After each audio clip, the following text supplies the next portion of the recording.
네, 유명한 사람의 글이나 평론을 소개하는 유평 시간인데요. 오늘 유명한 사람은 허지문 고려대 명예교수인데요. 아시아투데이에 칼럼을 실었네요. 제목은 정청래가 허물벗을 무인도는 어디? 이런 제목입니다. 일단 그대로 읽어드립니다. 지난주는 온 나라가 정청래가 토해낸 오물 때문에 숨쉬기가 힘들었다. 북한이 날려보낸 오물 풍선은 그에 비하면 아무것도 아니었다. 차마 인간의 입에서 나올 수 없는 막말을 민의 전당, 국가의 중추인 의회에서 토해내는 작자가 인간인가? 하도 격분해서 삼국지에 나오는 무수한 인물 중에서 수천 명의 각양각색의 인물 중에서도 그같이 독사의 눈에 시궁창 입을 가진 인물이 떠오르지 않았다. 겨우 생각해낸 것이 자기를 중용한 황제를 배반하고 무수한 사람을 오락삼아 죽였던 동탁이었다. 그러나 세부적인 유사성은 잘 기억이 안 난다. 정청래가 온 국민을 분노케 한 만행을 저지르고 나서 최강욱의 유튜브 채널에 나와서 희희낙낙하면서 자기의 만용을 무용담처럼 떠버리는 것을 보고 노여움을 넘어 절망을 느꼈다. 자기가 여당 의원 3명을 내쫓기 위해서 야당 의원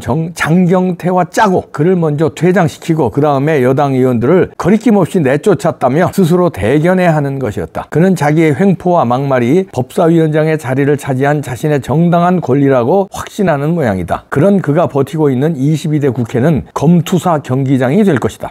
정청래로 인해 상상도 할 수 없었던 모멸을 느낀 것은 그 자리에 출석했던 증인들만이 아니다. 우리 국민은 오래전부터 우리나라가 점점 천박하고 거칠고 품위를 잃어가는 것을 안타까워했지만 그래도 아직 193개의 UN 회원국 중에서 중위권은 될 만한 품격은 유지하는 나라로 인식했다. 그런데 국회의원이라는 자가 그토록 막되먹은 언행을 쏟아내니 앞으로 이 나라를 이 시궁창에서 어떻게 건져내야 할지 분노와 무력감에 비통할 뿐이다. 정청래는 과실이 증명되지 않았지만 밝혀질지도 모르는 관리나 장성들을 꾸짖고 혼내주었으니 자기가 정의의 사도요 도덕의 수호자라고 생각하는 모양인데 그가 행한 것은 의회 모독이고 민주주의 파괴이며 인격 살해 행위다. 그에게 도덕 감정이란 것이 있기나 한 것일까? 우리는 국부론의 저자 아담 스미스가 인간의 이기심에 국가 경제를 맡길 수 있다고 생각한 것으로 아는데 그것은 아담 스미스가 모든 인간에게는 이기심과 함께 도덕 감정이 있다고 확신했기 때문이었다. 그는 도덕 감정론에서 사람은 누구나 도덕 감정을 타고났으며 세상을 경험하면서 자신의 행동이나 타인의 행동에 대해서나 그 옳고 그름을 판단하는 기준을 차차 가다듬어서 내면에 도덕적으로 공평한 관찰자를 지니게 되고 이 공평한 관찰자는 자신의 도덕 준칙을 위반했을 때 내적 수치심과 자책의 고통으로 벌하지 않고 내버려 두는 일이 결코 없다고 말한다. 다시 말해서 이 공평한 도덕적 관찰자가 인간 사회가 도덕적으로 유지될 수 있게 하는 신이 우리의 내면에 심어놓은 대리인이라고 애덤 스미스는 말했다. 칸트는 너무나 잘 알려진 바와 같이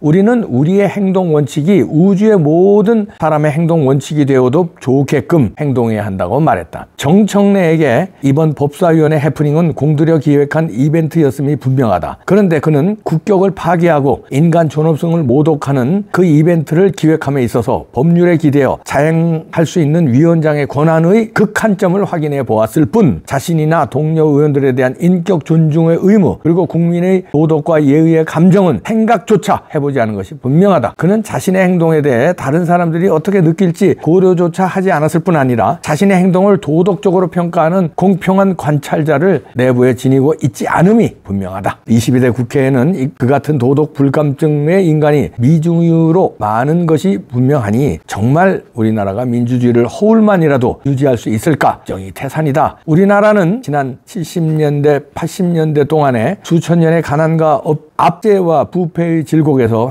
탈피해서 삶의 재반 조건이 몰라보게 달라졌고 문명국의 국민으로서 민주주의와 인권이라는 최상의 축복을 맛보았다. 이제 정치만 제대로 되면 모두가 편안하게 나날이 발전하는 사회에서 살 수 있다. 그런데 나라가 좌파에서 좌파에게 장악당하면서 제도와 의식이 퇴행하고 살벌하고 거친 사회 분위기 속에서 예의나 배려는 멸절될 위기에 처했다. 특히 하이에나 떼에게 점령당한 국회는 우리나라 우리나라의 도덕적 황폐화를 이끌고 있다. 이제 곧 예의나 인격, 존중이나 배려는 고사전에서나 찾아볼 수 있는 단어가 될 것 같다. 정청래는 후손으로부터 그 과정을 앞당긴 공로로 표창을 받을까? 아니면 나라를 망친 죄인으로 단죄받을까? 며칠 전 서울역사박물관이 주최하는 동심이라는 특별 전시를 관람했다. 1950년대에서 70년대 사이 나라의 경제가 몹시 어려웠을 때 당시의 대표적 사진작가 이민식, 정범태, 한영수, 홍순태, 황현만 등이 찍은 어린이들의 사진인데 물지개를 전하르는 어린이, 양푼 내 밥을 먹는 어린이, 한자천에서 공깃돌이나 고무줄 뛰기를 하는 어린이, 한강에서 수영하고 스케이트 치치는 어린이, 모든 놀이에 열중해서 여념이 없는 순진하고 밝은 어린이들의 모습이 가슴을 찡하게 했다. 그리고 잊고 있었던 유년의 기억을 돌이키는 동요가 흘러나와서 마음을 적셨다. 옹달샘, 산토끼, 꼬마 눈사람, 바비야, 다람쥐 등등. 그리고 새나라의 어린이,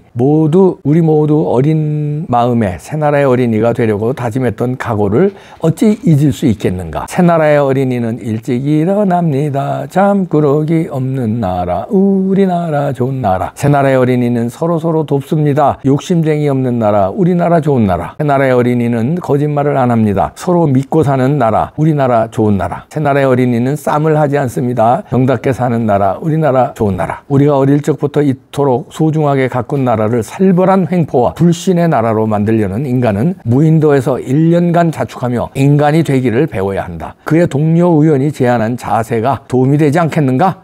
이렇게 서지문 고려대 명예교수가 아주 엄청나게 센 문장으로 정청래를 일갈했는데요. 마지막 문장에 1년간 무인도에서 자숙하며 인간이 되기를 배워야 한다 했는데, 제가 생각할 때 정청래는 1년간 무인도에서 자숙해도 인간이 되기는 어려울 것 같습니다. 왜냐하면요, 지금까지 우리가 기억을 하도 많아서 이 정청래의 이 만행, 막말, 이 아주 그 비열한 태도, 이게 하도 많아가지고요. 그렇게 1년 가지고는 안 될 것 같은데요. 근데 이 서지문 고려대 명예교수가 여성 교수신데, 글은 엄청나게 무섭네요. 문장 하나하나가 정청래를 아주 그냥, 정청래가 이 글을 읽었으면 그냥 심장에 팍팍팍 그냥 온몸이 저리게 꽂혔을 텐데, 아니다. 이봉규도 참 나이브한가? 정청래 이 글 읽고 꽂힐 놈이 아니지. 그랬다면은 진작에 조금은 달라졌을 텐데, 갈수록 더해가는 거 같잖아요. 이번에 그 해병대들을 능멸한 거, 지난번에 불교를 능멸해가지고 스님들한테 혼났잖아요. 그래서 깨갱하고 사과하고 민주당이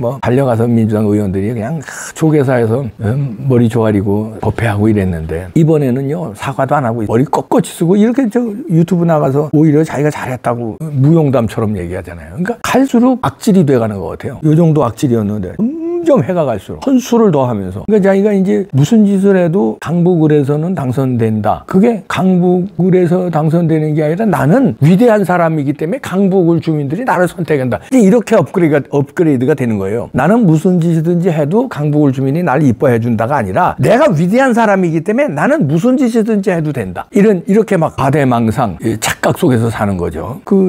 해리포터에 나온 주인공 있잖아요. 이제 성인이 됐어요. 징그럽게 컸더라고요. 근데 사회생활을 제대로 못한대. 그냥 자기가 아직도 마법사인 줄 안다는 거 아니에요. 거기에 심취해가지고. 그러면서 한 살 한 살 먹으면서 어릴 적에 마법사의 지팡이 들고 이런 연기를 했는데, 그거에서 연기는 연기일 뿐 헤어나와야 되는데 헤어나오지는 못하고 자기가 마법사인 줄 알고 쩍을 하고 산다는 거 아니에요? 히스레죠. 그 조커, 배트맨의 그 악당 조커 역할을 아주 메소드 연기를 했죠. 그러고서는 그 악령에, 그러니까 자기가 악당이라는 그 이미지에 짓눌려 살다가 결국은 죽었어요. 자살했죠. 정청래는 이런 그 착각, 메소드 연기도 아닌데, 이 사회가, 민주당이, 개딸들이, 강북을 주민들이 이 자를 자꾸 큰 악당으로 만드는 것 같아요. 요만한 악당이었는데 자꾸 크게 이 착각 속에 살게 만드는 것 같은데, 지금은 거의 최강의 악당 중에 하나가 됐습니다. 이재명과 좀 다른 악당이지. 이재명은 이제 무지막지한 법을 막 때려 부시고 무슨 그냥 난도질하고, 누가 주변에 측은히 죽거나 가자빠져도 눈 하나 까딱하는 아주 희대의 그 악당인가 하면은, 정청래는요, 이건 뭐냐면 그 도덕이나, 여기 서지문 교수도 얘기했지만 도덕이나 예의, 범절 이런 거가 아주 없는 이 잡스런 악당 있잖아요. 아주 추악하고 잡스런 야비한 그런 악당이 돼가는 것 같습니다. 1년간 허물을 벗을 무인도는 어디에 있느냐. 진짜 이런 법이 있으면 좋겠네요. 이런 자들은 한 1년간 무인도에서 또 거기서 나물 캐먹고 고기잡이에서 먹든 살든 무인도에 그냥 깔려두는 거야. 그런 거 좀 있으면 좋겠네. 그러면 바꿀래나 바뀌어질래나? 안 되지. 안 돼. 애담 스미스 잘못 판단한 것 같아요. 보이지 않는 손에 의해서 뭐 경제 질서가 아담 스미스 주장이 그거 아니에요? 얘는 안 돼. 예외가 있어요. 예외가. 안 돼. 칸트도 이런 놈은 칸트도 그 잘못 이해하신 거예요. 얘네들한테는 안 된다니까. 징글징글해요.